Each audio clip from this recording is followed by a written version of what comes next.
All right, ladies and gentlemen, welcome to the Hidden Agenda. It appears our intro song didn't play today. I hope you can hear us. It looks like you can hear us here, so I guess we should probably just get started. If you can't hear us, message in. Yeah, if you can't hear us, please leave a comment.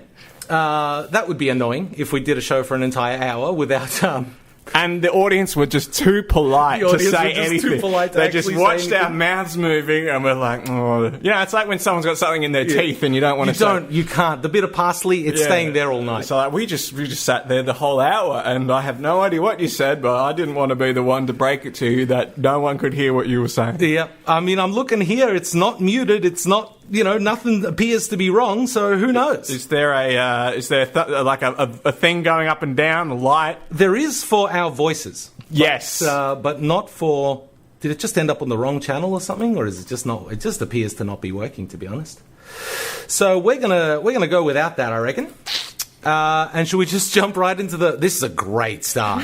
This is a really fantastic start. It's weird. It's like a Schrodinger's cat of conversation.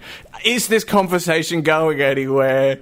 If we have it, I'll be honest, I'm almost half not invested in it now, knowing that no one else may be hearing this. Yeah, well, I'll guess. Mum says, thanks, Mum. Mum says we can hear you. Well, that's good. All right, now I'm almost fully invested in this conversation. Almost fully invested in this? I always have to keep a little bit, you know. Okay. You got to keep a little bit aloof, you know. Yes. In case, you know, like if a third conversation breaks out, you know, I need... You know. Well, you know, the massive studio audience here might jump in at any time. Exactly. So, yeah. Why don't we just get into it? Let's do it. Topic number one. Item. We should call them items. I'll never get that right. I don't know. For me, it's a topic. This is a conversation. This is an agenda. We have an agenda, and you go through the items on the agenda. Yeah, but it's not a meeting, though, is it? Well, it is. Is it? We meet every Saturday. It's a meeting. All right. Anyway. Let's see. So, what I want to talk about... Yes. ...is... So, you listen to a fair bit of... Should we call it eclectic music? Or basically, your taste in music is quite broad, right? It all sort of... It all broadly falls into dad rock. Right? Yeah. Yeah, it all broadly falls somewhere into that 60s through early 80s kind of rock. Oh, no, I listen to modern It goes stuff on a little bit further than that? But it's I'd say I'm a real rock head. I mean... Yeah. I like some classical. The problem I have with classical is I never know what to ask. I don't know enough of the genre to say I like this classical and not that classical. Yeah, okay. So I do. Right. I do. I refuse to listen to Baroque classical music. Okay. Because I hate the harpsichord. Well, I mean, once the pianoforte came in, well, needed exactly. the harpsichord anymore. But the harpsichord is such an annoying instrument. It just grates on my patience, on everything. It just makes me cringe. Yeah, okay. I don't even know why. But anyway, that's not the actual topic. Though I could talk a very, very long time about how much I hate Baroque music. Okay. My sort of preference in music is very broad, in the sense that I'll listen to pretty much anything except country and western. Right. Yep. The problem with that is that there is no way, and I mean, I've been trying for a very long time, but there doesn't exist a way to explain that to somebody without sounding like a complete wanker. Like a total wanker. Right. Have you ever tried to explain prog rock to somebody? Yeah. And how often do you get like a positive or interested response and not just I wish this guy would just stop talking because I don't know anything about this? Not often, I guess. Yeah, it doesn't happen very often. No. But like when you sit in front of somebody and they say, because, you know, somebody always goes, when you first meet someone, right? Well, one of the very first things they ask you, you know, movies, music, you know, sometimes they ask you really stupid questions like, what's your favourite colour? I don't see how that matters to our friendship. Well, hang on, what is your favourite colour? Red. Well, that is it. Ladies and gentlemen, it has been fun. Wait, you telling me you don't like red? I like it, but I wouldn't say it's my favourite. Well, what's your favourite colour? I don't know, blue, green. It's not... Blue, green, make up your mind. I like the earthy colours. Earthy tones? Yeah. Anyway. Red's just too angry. But that's why I like it. Okay, fair enough. But no, so the amount of times I've tried to explain, like, look, I'll listen to anything. It doesn't matter. Like, it's just as long as it's interesting. It doesn't have to be particularly listenable even. It just has to be interesting. Mm-hmm. The thing is, somebody will always say, well, what do you mean by that? Yes. And that's when you enter the danger zone. See, I can understand their frustrations, though. Why? How is that frustrating? I mean, it's sort of like saying, hey, what do you want to eat? I don't mind. I like eating everything. Okay, what should we do right now? I don't mind. I like doing everything. It's like, well, have some define yourself, man. Have a definition, and we can gel off that. But if you're into everything, then you're almost into nothing, really. I can talk extensively about my favourite genres, and there's a handful of them, right? But see, you have... I mean, okay, now we're sort of getting into the nitty-gritty here, but you have favourite genres. I do have a handful of favourite genres. So you would rather listen to music, I would imagine, in those favourite genres than in the least or the lesser genres. Let me try and explain, at the risk of sounding like a wanker on stream. All right. Incidentally, I'm just assuming that wanker is a soft enough swear word that I can throw it out there, but I guess we'll find out. Yeah, look, if that phone rings again... Look, it was on The Simpsons. It was on The Simpsons in the 90s. I think we can get away with it. Okay. But, oh man, I've completely lost my train of thought. That's good for the radio. You were talking about defining your definitions. No, I remember. So, I listen to music entirely... it's tied entirely to what my mood is about, right? Right. Wow, that came out completely backwards. I listen to the music that suits my mood at the time. Yeah. There we go, a much better way of saying it. And so, it's possible that I'm more frequently in the mood to listen to my favourite genres than anything else, but I won't, like, if I'm not in the mood to listen to something in my favourite genre, putting it on will do nothing for me. Right. And I mean, I'll get no enjoyment from it if I don't want to listen to it at that time. Okay. And this here is the problem, kind of thing. Yeah, but it is. I mean... The amount of people I've run into in my life that don't understand or haven't had some kind of emotional connection with music... Yeah. Do you get this? Not really. Not really? I seem like... Everyone seemed... I don't know. Music's gotten a bit strange in that... Music's always been a bit strange. No, but I think people's attachment to music... we just wash ourselves with music all the time now. Like, you know, back in the 60s or 70s, you bought a record and you spun the crap out of that record for... However long it took you to go and buy $40 worth of... It was $1 a minute for music back in the record days. Sure. Now it's dollars for hours, you know, dollars for days. And now it's $15 for however many hours there are in 30 days. Yeah. So you can sort of listen to a song, really like that song, and then never hear that song again and just keep listening to new stuff all the time. I don't see a problem with that. I don't, but I just sort of feel like the attachment then is sort of... It's a lot more... Oh, I'm still extremely attached to a handful of artists and things like that, but I will only listen to them when I feel like it. Okay. And that there gets me a lot of blank stares when I'm trying to explain it. I think people are skeptical. I think they think, look, you just need to commit to something a bit more. Well, see, here's the thing. I could very easily demonstrate how attached I am to some music, but that would be levels of turbo wankery that have never been achieved before.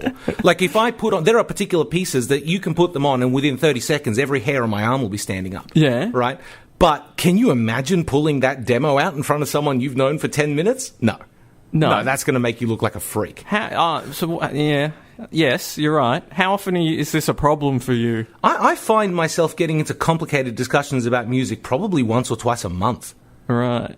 And this doesn't happen to you at all? No, I tend to not do this. I say I like prog. They go, okay, I don't really know what that is. I go, it was big in the 70s. Move on. I'm not gonna... So wait, do you not get any follow-ups, or do you shoot down the follow-up questions? I don't know. I just tend to not. I don't really. You just don't engage with the topic. Yeah, I don't know, but it just sort of. I'm just this lack of commitment to your preferred genre. I mean, I think when people saying what kind of music that you like, what they're really asking, I mean, and you're sort of taking it literally as in, I'll listen to anything. If I hop in a car and someone's playing some, you know, Britney Spears, or I don't say, turn that off, I don't listen to that. No. I listen to the song. Yes, because that would be incredibly impolite. However, there are people that would do that. Yes. Right? But in fact, my most recent 2 ex-girlfriends would have just gotten in the car and immediately changed the music if it wasn't something they liked, without even saying anything. It'd just be like, we're not listening to this, bang. Right. Put something else on. I feel like the harsher the music is, the sort of more acceptable that behaviour is. Look, I think sort of everyone understands that not everyone likes thrash metal. You put mild things on when people are in your car. Yes. I'm not putting on, like, free acid jazz when people are getting in my car. Yes. Right? Because that will make them sick. Yes. Right? But come on, I mean, just like try. They don't even. I don't know. Try and appreciate my points of view. And the problem is, I keep digging myself deeper because I try to explain. I come off a bit of a toff. And then I try to correct that, and I make it worse. And then I try to correct that, and they just keep making it worse and worse and worse, until the point where I just go, look, you know what? I like music, pretty much anything. Let's just leave it at that, because this conversation is going to go forever, and you're not going to say anything. In fact, this won't even be a conversation. This will be a monologue for 30 minutes. I think you need to reframe the question in your mind. I think when people say, what kind of music do you listen to? The real question is, what are your favourite genres? And then they don't care that you listen to once a month a jazz album. Answer. Why is that a boring answer? Because even my preferred genres probably only make up airtime in, let's say, in my car, like maybe 20% more than anything else.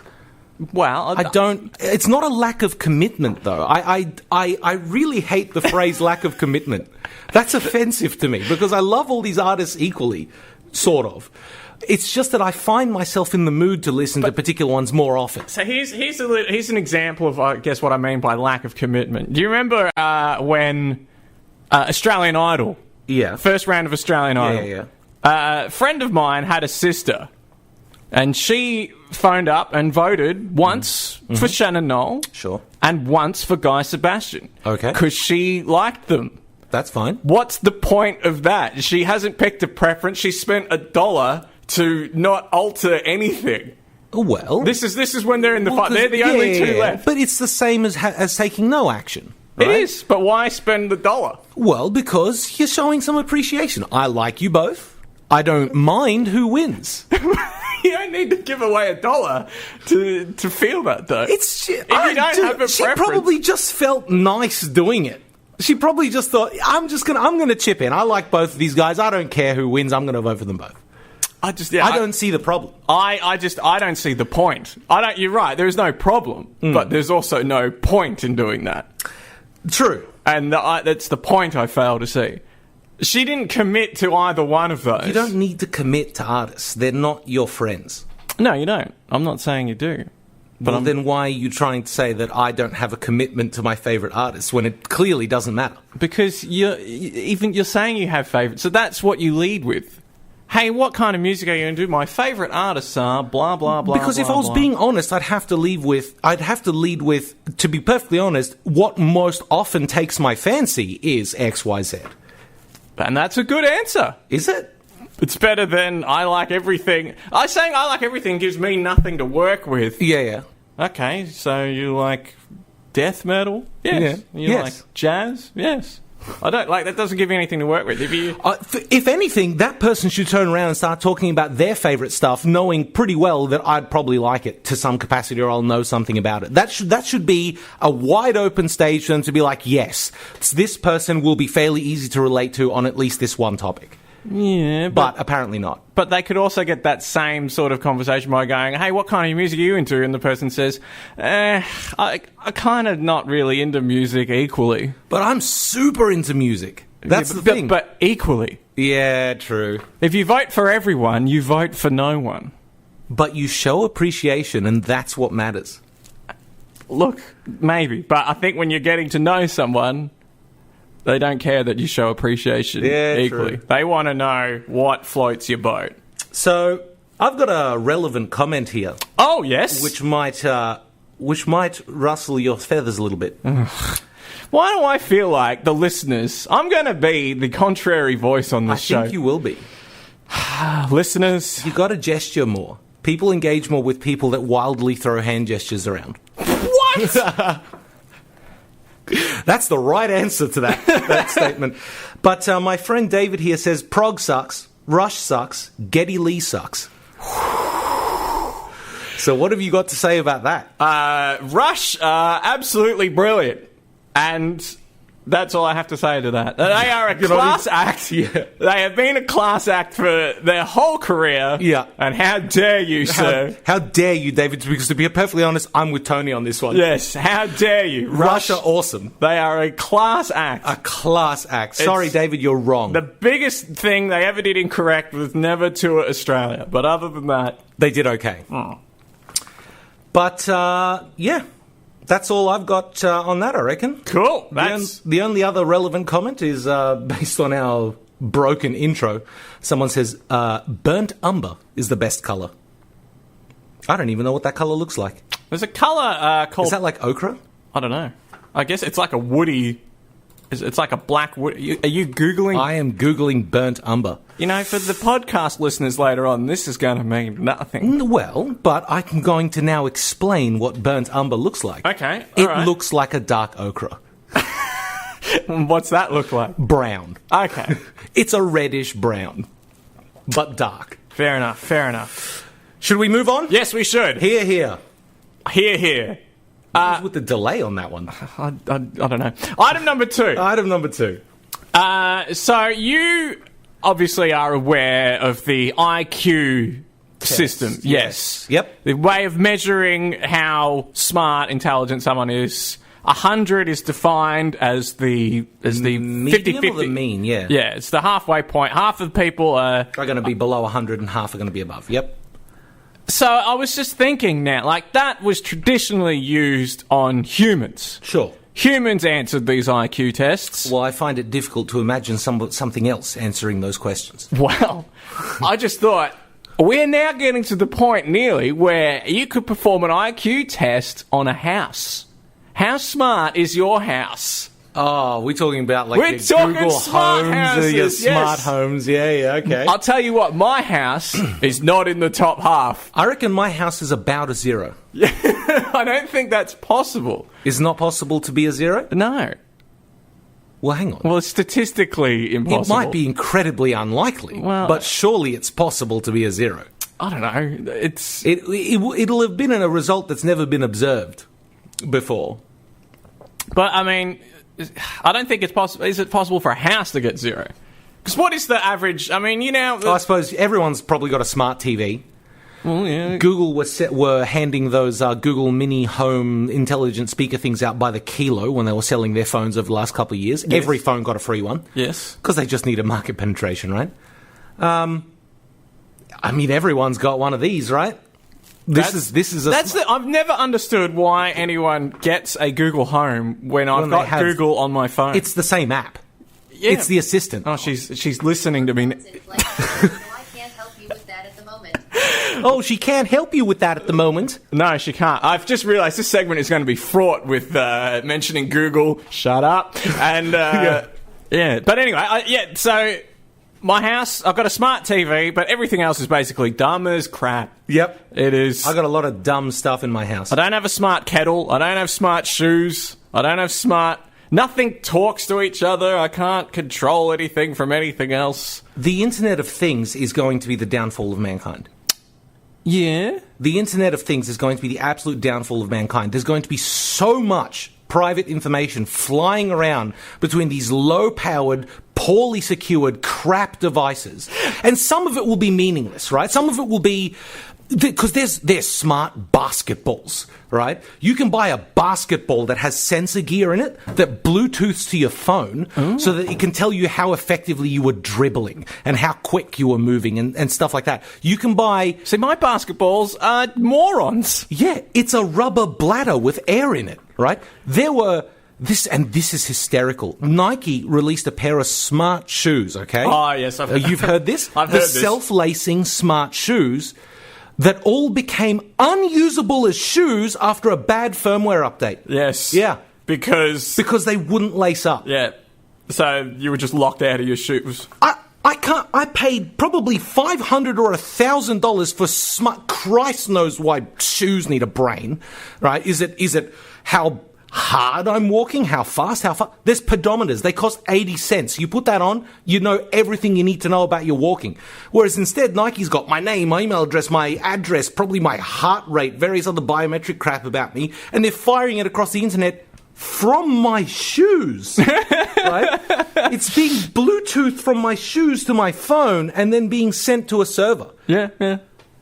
If that isn't what kills us all, I don't know what will. Well, I did remember, actually, my house is not as dumb as I thought, because I do have a robot vacuum cleaner, and that thing is brilliant at scouting out the exact sort of schematics of my rooms, and then, I don't know, that goes to China or something, but the Chinese have built a bunch of robots to get blueprints of everybody's houses in other countries. That's effectively what it's doing. The thing is, it doesn't sound as far-fetched as it should be. And it does a fantastic job of the floors. Yeah. The China Well, it has to be useful. Well, yeah. Well, does it? I've seen a lot of smart things that aren't that useful. Yeah, like smart shoes and smart basketballs. Smart salt shakers was one I was hearing about. How do you make a salt shaker smart? Apparently, Does it tell you your sodium intake for the day? No, you use the app and it will dispense salt into like a little tray, I think. So you get your app open, you say, I want like a teaspoon of salt, then you open the tray and it's got the salt in it, and then you have to still tip that salt manually onto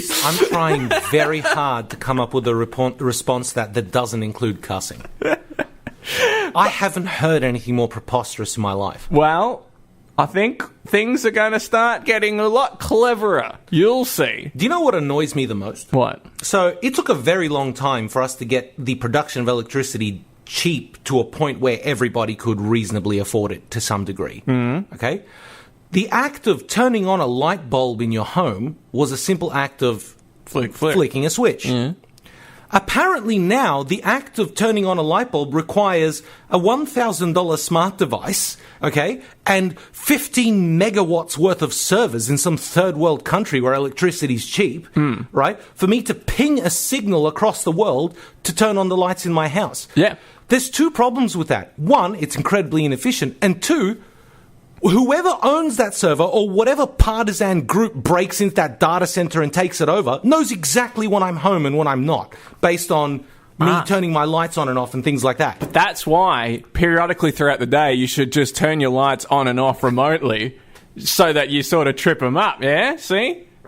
That's what you got to do. You got to just pepper your life with false... It's like that thing we used to do back in the day where you'd leave the house but leave the lights on. Exactly. So that somebody thought, they thought people were home. It's why I just drive out to a particular house every week and do nothing there for half an hour. Just so that Google goes, he must, I don't know, work there or...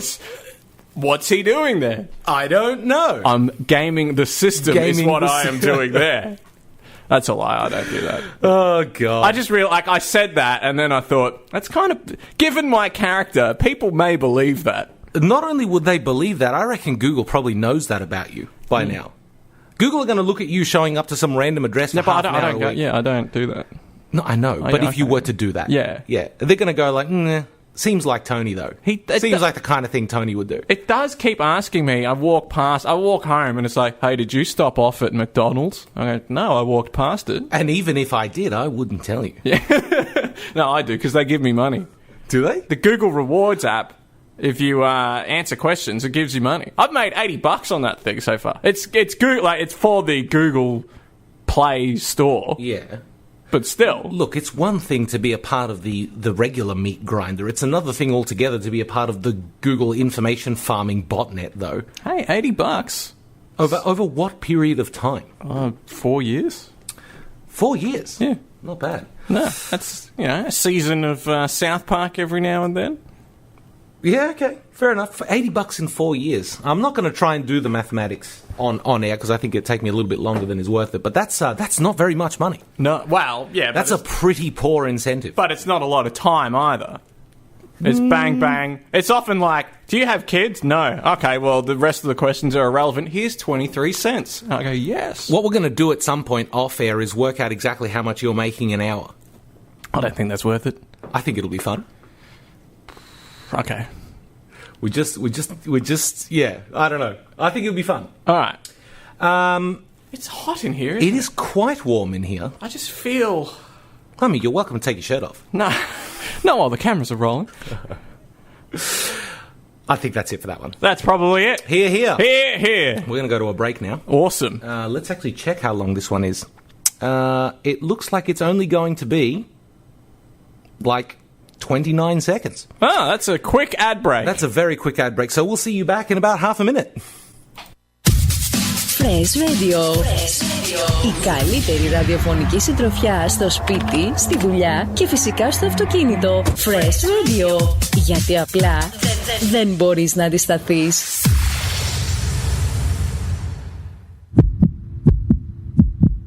Η ραδιοφωνική καρδιά της πόλης χτυπά μόνο εδώ. Σαν Fresh. Ακούς Fresh Radio. Fresh Radio. We're back. Wow. I'm definitely interested in whatever that was. Yep. Yeah. You're probably not supposed to make fun of our sponsors' ads on air. I was just trying to back announce. Yeah. Let's move on to item. Oh! I remembered this time. Item number 3. Yep, what is item number 3? I hate smartwatches. You hate smartwatches? I hate smartwatches. They annoy the hell out of me. Why do you hate the time? I don't hate the time. The Why time do you is hate great. Intelligence? Because nobody needs a Look, you've got this. Yes. I'm using this as a prop a lot today. You have this. Yes. He's holding up a phone for anyone who's listening to the audio-only version. I keep forgetting that. Okay, you have a phone. Yes. All right? The change in convenience or the increase in convenience from having to pull the phone out of your pocket to check a text message rather than just checking it on your wrist on a tiny screen where you have to squint at it because they're impossible to read. That may be just me. That is a minuscule difference for $500, $600, $700. Yeah, but that's insane. So your problem is that people that have the money to waste are wasting their money? I don't care particularly about people wasting their money. What really irritates me about them is they make, I don't know, they suddenly behave like they're James Bond when they get one of these things. They do. They're all just like, excuse me while I check this message on my smart watch. They'll stick their hand up in front of their face at 90 degrees and start doing stuff on their smartwatch. But what they'll do is they'll tap a few times on their smartwatch and go, nah, and then they pull their phone out. Half the time, that's what happens. Oh, it's out of battery again because these things only last 6 hours. I'll need to complete this task on a slightly bigger screen. Yeah. I need a computer. Where's a computer? Have you seen someone take a phone call in public on a smartwatch? I have not. Like, I don't even know if this is what was happening because I'm not convinced you can take a phone call through a smartwatch. But there was somebody walking down the street once holding their smartwatch up to their ear like this. They weren't just talking to Siri, were they? That's worse. Isn't that infinitely worse? Yeah, I don't know. I don't know, dude. I just can't handle it. Everybody that wears a smartwatch, they just do my head in. This includes my father. I'm sorry, Dad. But, like, every time was just like, check out this new watch face today. Check out this new watch face. Oh, check out this cool new thing my watch can do. It's just like, your watch can do all these things that aren't just display the time, right? 90% of the time when you look at your watch, you want to see the time, and it's not on screen. You've got to go through 5 menus to get back to the time.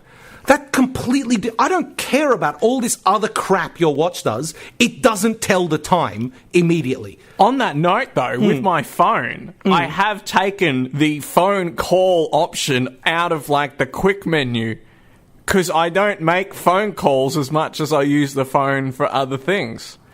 I more often look at maps or play music or go online with the phone than I am. As a percentage of time, I probably use my phone for, like, music more than anything else. But the primary function of the phone itself, I do make a lot of phone calls because I don't like texting generally. Oh, see, I'm the opposite. I don't like phone calls. I don't like listening to disembodied voices. I know. This is why podcast listeners, I would hate to be in your position, listening to two people whose face you can't place. I would not like that. Well, I mean, they can watch the stream, though. They can, but they might not be. And watch it after the fact, even. Yeah. We have the technology to record these. We do. Yeah. But no, it just bothers me. So would the smartwatch be better if it was more like James Bond and it like shot a laser out that you could use to cut a door open and get out of the train before a tank? Is that what happened in GoldenEye? I don't remember. Yeah, I mean, the smartwatch comes up all the time. Or the smartwatch, the spy watch, right? The laser, gas bomb, whatever, global navigation, etc. device. Just comes up all the time in these movie tropes, right? He uses the laser to cut himself out of a trap or whatever. Yeah, I would buy the hell out of one if I could use it to, pop balloons and do other stuff. With two exceptions. With only one rule. It has to always tell the time. Right. Because that's just complete. Like, to me, a watch is a piece of jewelry. But apparently I'm just in the minority now. And it drives me batty. Yeah, I'll probably never buy a smartwatch. I don't see the point. Because everything you said, the phone handles it all. Yeah, that, and why would I want, like my watch, the batteries last 2 years. Why would I want a watch whose batteries last 12 hours? Why do you even have a watch? I like watches. Okay. And I have a very nice watch that was gifted to me by my father. Which he then replaced with a smartwatch. So I don't know how I feel about the whole situation. And he gave me his watch. He gave you his watch, and then he bought a smartwatch. Yeah, and then he bought a smartwatch. So he's bought a series of smartwatches since then. Why haven't they made their way down to you? I don't want them. So have they tried? Has he been like, I've got a new watch, son, here, take this watch? I don't recall. I think he's just kind of smacked it out of his hands and gone, I don't want your smartwatch. Get that crap out of here. I want dumb watch. Dumb watch only. Yes. I got nothing else. All right. That didn't go for anywhere near as long as I expected. Wow, that's fine. We did just talk about smart houses. True. Smart houses, smart watches. Where will it end? Whoa, I didn't even make that connection. Well, I did. Well done. Thank you. Whoa. Anyway. What will be the next smart thing? If my job to you... all right, I'm going to say, you welcome aboard the Bestlink Corporation. Okay. I'm liking where this is going. Your next task is to make something smart. My next task is to... So I have to take a thing that currently isn't smart. Yeah, dumb as doornails. Dumb as doornails and turn it into a smart thing. Yes. I reckon I'd go for some, like, super niche market, like smart cigar humidor. Because you could do a lot with that. Automatic humidity control. It can tell you if, the climate variables are so wacky that it can't deal with it. You need to manually intervene. Things like that. So why not just smart cigar? What? How? Okay. Like an e-cigarette, but a cigar. Yeah, you kind of answered your own question. E-cigarettes exist. Yeah, that's a good point. I don't know. I can't think of anything else. What would I make smart? What would you make smart? Maybe like shopping bags or something. How do you make shopping bags smart? You just say, "Where are the shopping bags?" And they go, "We're over here, behind the couch." It responds really lazily as well. It's just like, "Oi."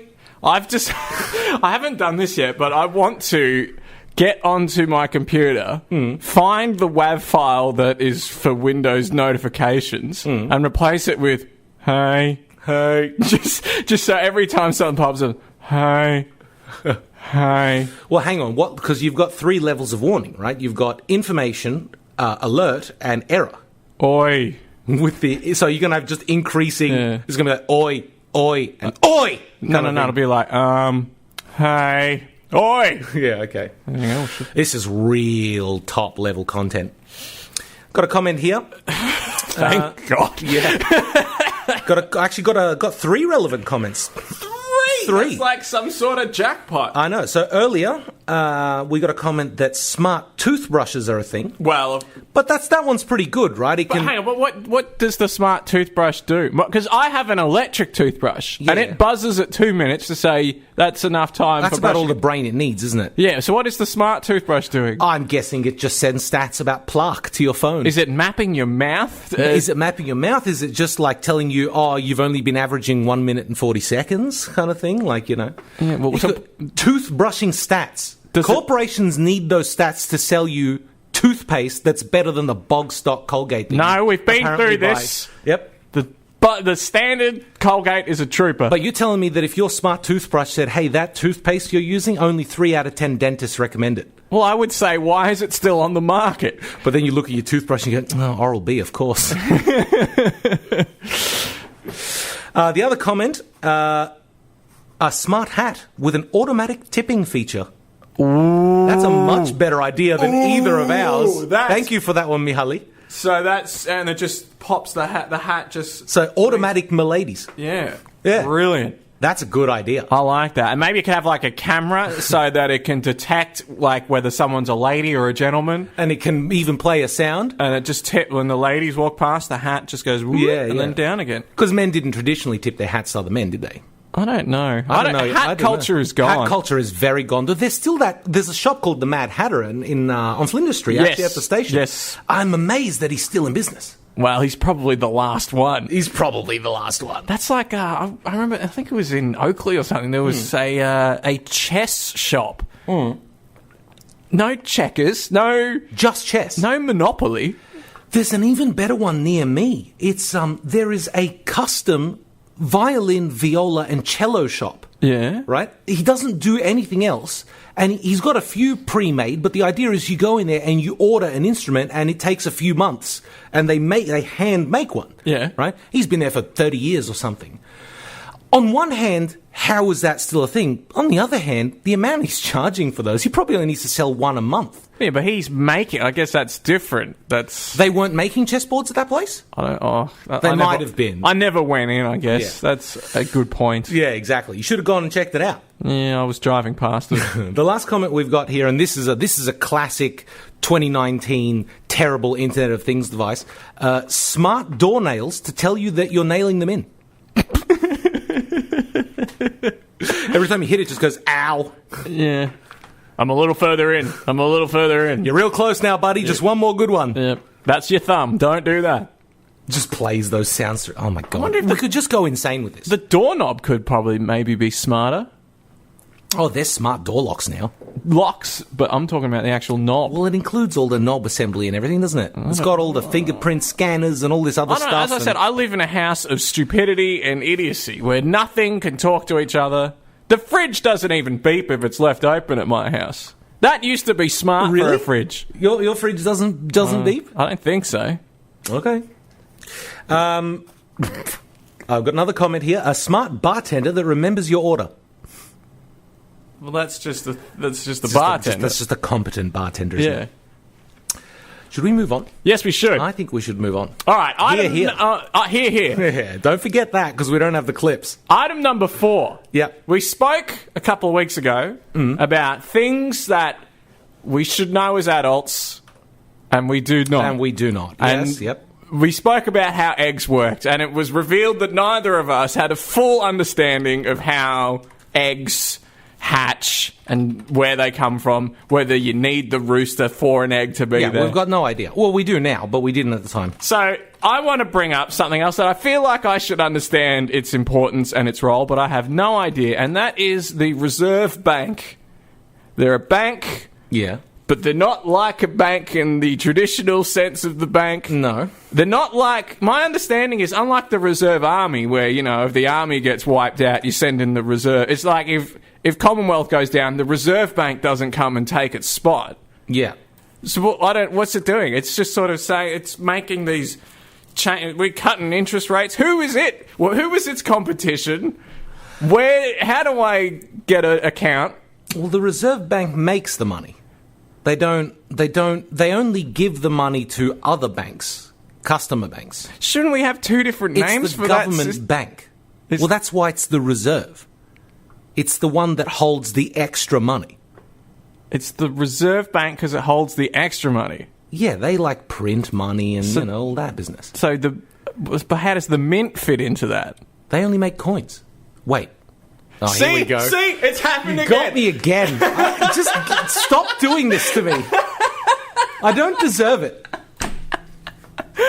Does the mint only make coins? I thought the mint did everything. I thought the mint was coins, was notes. No, Royal Australian Mint, their headline here, we make Australia's coins. Okay. Hang on. So who screwed up the spelling on the $50 note then? The Reserve Bank. The Reserve Bank. Yeah. You couldn't... Why do you... So you have a mint and a bank. Yeah. Why not have two mints? A paper mint and a metal mint or something. Yeah. I don't know. What? Yeah. It's just not how it works, man. It's just hundreds of years of crappy old process kind of thing. So, all right. So the Reserve Bank makes the big denominations. They make everything that's a note. So really... They print the money. They could probably buy the mint. Like, their wealth would be enough. I don't think they get to keep the money they make and use it on, petty cash. But I'm just saying, they're a bigger fish than the mint. I suppose so, yes. Just by volume of money created. So they make the money. Mm-hmm. And then they say to the big four banks, here's some money. Something like, so all the banks. They go, here's some money. You're trying to explain a system to me that I don't genuinely understand. Well, this is what is this something that we as adults should know? Is this like eggs? Should we know how this works? Or is it okay that I'm just... It's possibly... I was going to say less important than eggs, but it's probably not less important to know exactly what's going on with, the money, considering the Reserve Bank makes up the interest rates and things like that, right? Well, yeah, that's the other thing. Who gave them that power? Yeah. Where's its... And it doesn't have a competitor. No. It can just run rogue. Yes, except there are some rules around what they can and can't do. But, I mean... But you don't need to know the specifics of those rules. Nobody does, really, except the people working there, and even they probably don't know them that well. Right. Yeah, it's just a whole... So is it... Hang on, I don't fully understand this topic. What's the deal with the Reserve Bank? More or less, yes. More or less. I don't, as an adult, know what the Reserve Bank is, and... You feel like you should. I feel like I should. And I wonder if I should be ashamed that what it is passes me by. It is very warm in this room. Going back to that, are we? Just, yeah. Boy. You sweating a bit, mate. This sun's not going as well as we'd hoped. No. No, it's not. And I am very warm, and I don't know what the Reserve Bank's doing. How do you get a job at the Reserve Bank? I don't know. Are they bankers? Probably. No, they're probably economists. They're economists. I would say so. Why isn't it the reserve economy? Because we already have an economy. We have an economy. We can't have a backup economy. Why can't we have a backup economy? Because we should have a second series of notes in circulation. If the Australian dollar ever goes bust, we go, oh, well. All right, this economy's had it. Let's go to the Australian... Throw it out. The Australian ruble is now in... Yeah, we're selling this economy. Any country whose economy is worse than this one, take it. We'll switch over. We'll switch over to our fail-safe economy. You know, my brother, the dollary-do. The dollary-do. That's a good backup economy. Yeah. My brother has a 100 trillion Zimbabwe dollars. Yeah. In a note. Cost $100. Yeah, that's not too bad. There was an old joke, because hyperinflation and all that, there was an old joke that used to go around. It's like, you might have heard of the artist 50 Cent, or as he's known in Zimbabwe, $400 million. Yes. I don't know. I haven't really got... You got nothing? You got enough? You got one more topic left. And 12 minutes to fill. Tall order. Can it be done? You are killing me. But yes, here. Here. And may the Reserve Bank live on. Live forever. And may it... may it not listen to this podcast, because then they'll know we don't know anything about them. Hopefully the other banks never fall down, because then that Reserve Bank will have to actually get in there and do something. They won't, though. They won't. I don't think that's how it works. Oh, okay. If the big banks go, we'll go with them. Do we? I think so. At least all the dollary-do, then we're fine. All our money goes with them, and then the anarchy follows soon after. Right. So, Can I make a Reserve Bank? No. Why not? Because you're not the government. Can I make a bank? Yeah. Might have to jump through some hoops, but yeah. Okay, but can I make a government? Yes. So I can make a Reserve Bank? Only if you get voted into government. You can form a government through the democratic process. I mean, you could just go and box them all and get into power that way. But, yeah, one way, yes, you could theoretically start a party and form government and then, I don't know, dissolve the current Reserve Bank and make a new one. I don't see why you'd go through the trouble, to be honest. They seem to be doing okay. I mean, we're not all out on the streets. I just don't like the idea that they have no competition. They got a monopoly on whatever it is they do. But they don't make money. They don't. No, they create the actual cash, but they themselves are a completely government-funded institution. They don't make a profit. Okay, can you monopolise the market where you don't make a profit? I mean, I guess you can, but it serves no purpose. Okay. Look, it would be like saying the Salvos is the only charity. Well, so what? Well, they're not making any money. It doesn't matter. They're just being charitable to everyone. No, but you might disagree with where they're putting things or how they're doing things. There's lots of charities around for this very reason. Well, yeah, but that's because some people go, I don't really care about the elderly. I want to help the children. And other people go, I don't care about the children. I want to help the elderly. I want to help the pandas. You know, World Wildlife Foundation has had the panda as their logo for 30 years, or longer. Ever since I remember. It is funny that charity is kind of just like picking, like, the thing. I mean, because really you want to give to all charities, really. But when it gets down to it, you're going to, like, say, you're going to pick one. Screw you, old people. You've got to deal with it yourself. That's what's actually... Have you been to Grilled? Yeah. Oh, they give you the bottle caps that put in the... Yeah, it's basically like you go in there and, all right, who is most worthy of my little cap of donation here? Which doesn't even cost me anything. They're giving me the token to make the donation. But then it's always like, this school, wants to give musical instruments to this disabled class so they can, play musical instruments. Yeah. Like, this private school would like to redo their tennis courts. No! Next! Anything else? That's not happening. Yeah, but that's because I didn't go to a private school. I did. Yeah. Oh, and you still wouldn't give it to the private school? No. Right. I mean, I say I went to a private... I have a feeling... I went to the private school in the country, and I feel like... that doesn't count. I feel like country private school maybe is the equivalent of public city school. Country private school would be like the Thunderdome. I can't imagine the amount of beatings that went on there every day. No, it wasn't that Wasn't that bad? No, the country public schools... Yeah, okay. Yeah. There was a country private school out west of... I call it country. Everybody considers Ipswich, which is kind of Brisbane's Geelong. Right. It's a bit country. I mean, Brisbane's a bit country, but Ipswich is really country. And there's a private school out there which is just constantly embroiled in these, like, small-scale, local, but scandals, right? Just constantly kids beating each other up and all this kind of thing. I'm just like... I went to a public school in the suburbs, and I reckon I was safer than whatever the hell is going on over there. That's it. That's it? That's really it for that one. Well, then. That was it. That was it the first time we said it. That was it. Awesome. That wasn't the last topic, was it? Yeah, no, you've got one more. Oh, all right, good. We're really doing cracking today. We're doing a cracking job today. Yeah. Do we save the apology for the end? Yeah, we will. We'll apologise.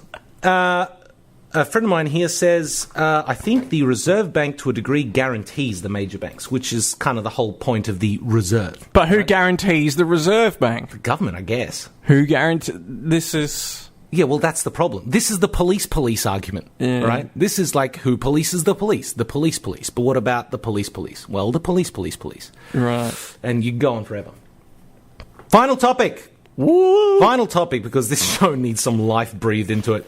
Come on, I'm going to get excited. All right, just to pump up the energy, whatever you say, I am going to just be, like, floored. So let's hear this topic. I'm picking the energy up now. This is what's happened. We just needed to power through, needed to get some energy. Here we go. What do you got, Thanasi?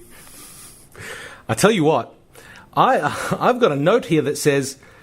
Why is parking so hard today? Whoa! Because I bet it wasn't so hard to park your horse in the 19th century. And how on earth is the cost of parking even remotely justified? I want to pick apart this if I can. Yes, please do. I think pick it apart as painstakingly as you can. Parking your horse would have been a pain in the ass. Because unlike the car, which doesn't go anywhere...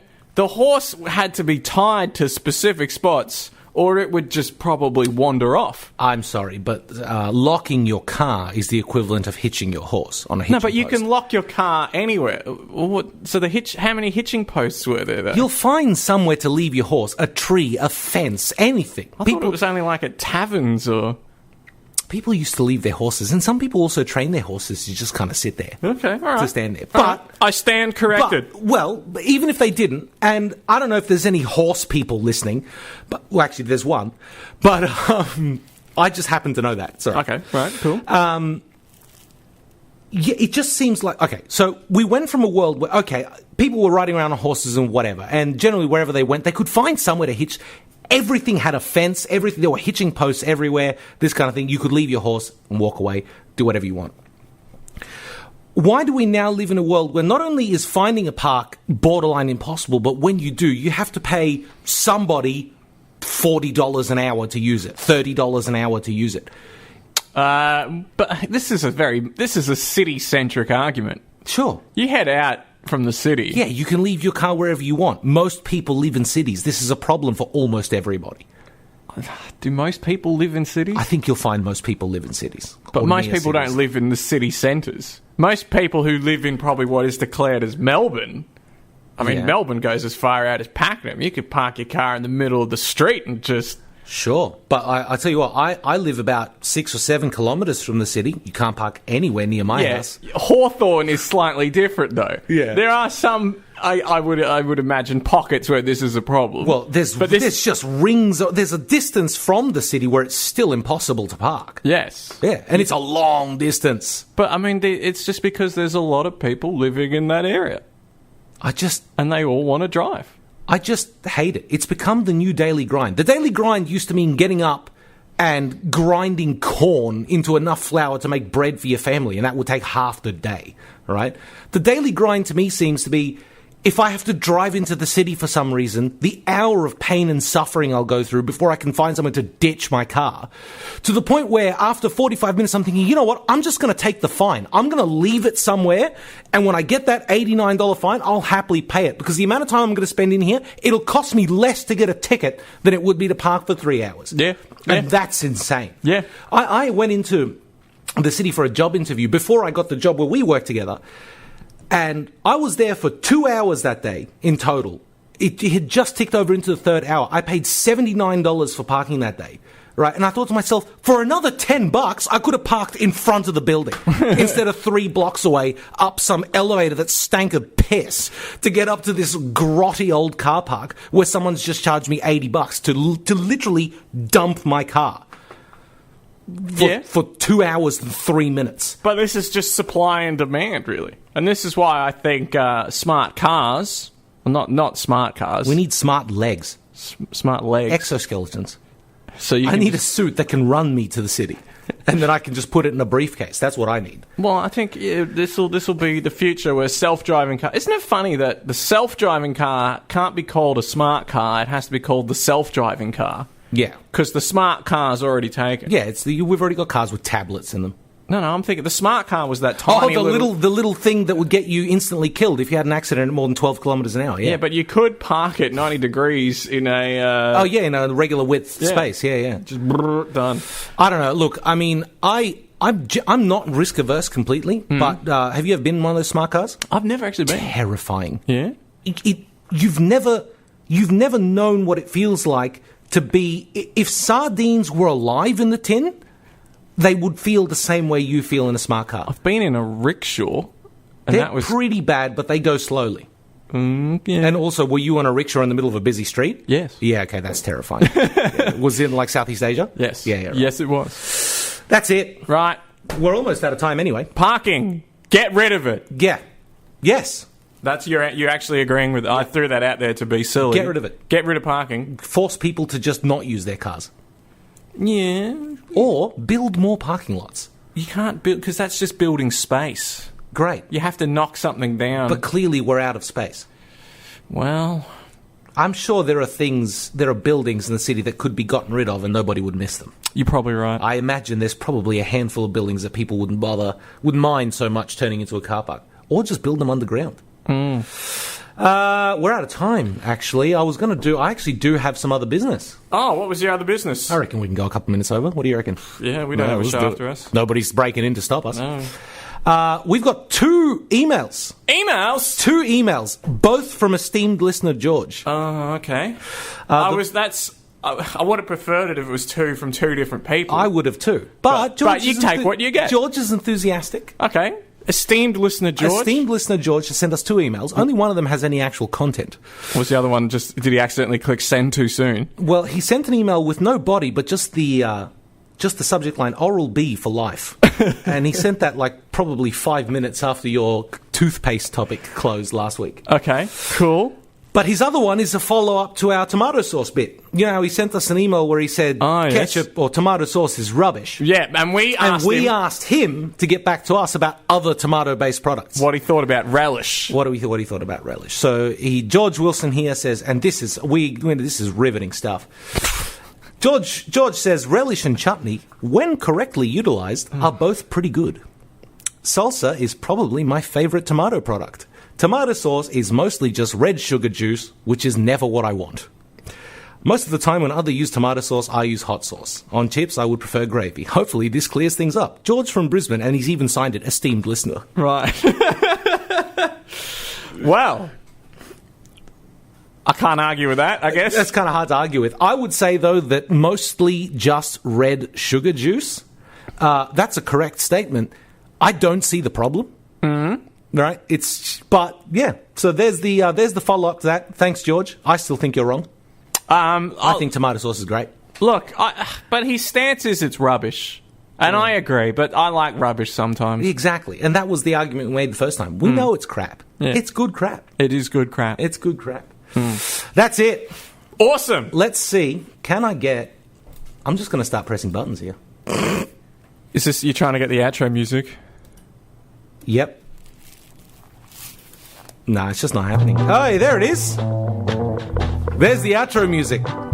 Yay! Anyway, that's it from us this week. I've been Thanasi. I've been Tony. We're going to be so much more jazz next week. You better believe it. I don't know what happened. I still don't know what happened. I came in here just as jazzed as every other week. You know what? I probably could have had a bigger lunch. Maybe that's what it is. I don't know, dude. To be perfectly honest with you, until you said whatever, I was like, this is fine. Look, it didn't have the laugh content of other episodes. It did not. But this has always been a point that we've disagreed on, right? Is that for me, this show can just be an hour of interesting conversation. Whereas I don't think that flies with you so much. No. No? No, it does not. I want the laughter. You need the laughter. I need the laughter. But you can't hear the laughter. No, but I can sense it. I walk past buildings sometimes and I'm like, these people in here, they are laughing. They are laughing. I can follow the laughs. But you didn't make them laugh. No, that's true. So, yeah. I don't know. I need to go back to bed or something. Good night! Good night, Tony. And see you later, everyone. Thanks for joining us.